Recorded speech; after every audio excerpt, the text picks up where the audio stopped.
বন্ধুরা, চূড়ান্ত হলো তালিকা। টি-20 বিশ্বকাপে টিম ইন্ডিয়ায় সুযোগ পাচ্ছে এই 12 জন প্লেয়ার। বন্ধুরা, আপনারাও যদি দেখতে চান এই 12 জন প্লেয়ার কে, তাহলে ভিডিওটি লাস্ট অবধি দেখতে হবে, চ্যানেলটিকে সাবস্ক্রাইব করতে হবে, একটা লাইক দিতে হবে এবং নোটিফিকেশন বেল আইকন দাবাতে হবে। বন্ধুরা, ভারতীয় দল মোটামুটি সেট হয়ে রয়েছে, কিছু জায়গায় বদল করতে হবে, মেরামতের কাজ করা হবে। আসন্ন টি-20 প্রিমিয়ার লিগের মরশুমের পর আইপিএল এর পরেই হয়তো টি-20 বিশ্বকাপের জন্য চূড়ান্ত দল ঠিক করে ফেলবে ভারতীয় ক্রিকেট বোর্ড বিসিসিআই।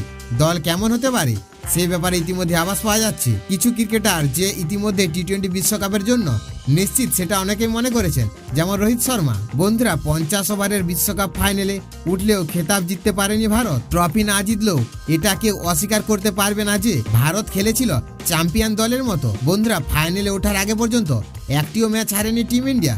ফাইনালে বাজিমাত করে অস্ট্রেলিয়া। রোহিত শর্মার কৃতিত্বকে খাটো করা যায় না, তাই এবারে তিনি অধিনায়ক। এছাড়াও স্কোয়াডে থাকছেন হার্দিক পান্ডিয়া। আর কে কে থাকতে পারে টি-20 বিশ্বকাপের জন্য চূড়ান্ত দল? রোহিত শর্মা, শুভমান গিল, যশস্বী জয়সওয়াল, বিরাট কোহলি, সূর্যকুমার যাদব, রিঙ্কু সিং, ধ্রুব জুয়েল, লোকেশ রাহুল, রবীন্দ্র জাদেজা, হার্দিক পান্ডিয়া, কুলদীপ যাদব, রবি বিষ্ণই, জসপ্রীত বুমরা, মোহাম্মদ সিরাজ, আর্শদীপ সিং। এই নামগুলোর মধ্যে এখনও সবাইকে নিশ্চিতভাবে ধরা যায় না। আর্শদীপ সিং, ধ্রুব জুয়েল, রবি বিষ্ণই এই তালিকায় নিশ্চিত নয়, তবে ভারতের সম্প্রতি তাদের পারফরমেন্স বেশ ভালো। সঞ্জু স্যামসনও সুযোগ পাওয়ার দাবিদার বলে অনেকে মনে করছেন। আগামী 25শে মার্চ পর্যন্ত স্কোয়াডে রদবদল করতে পারবে ভারতীয় ক্রিকেট বোর্ড বিসিসিআই।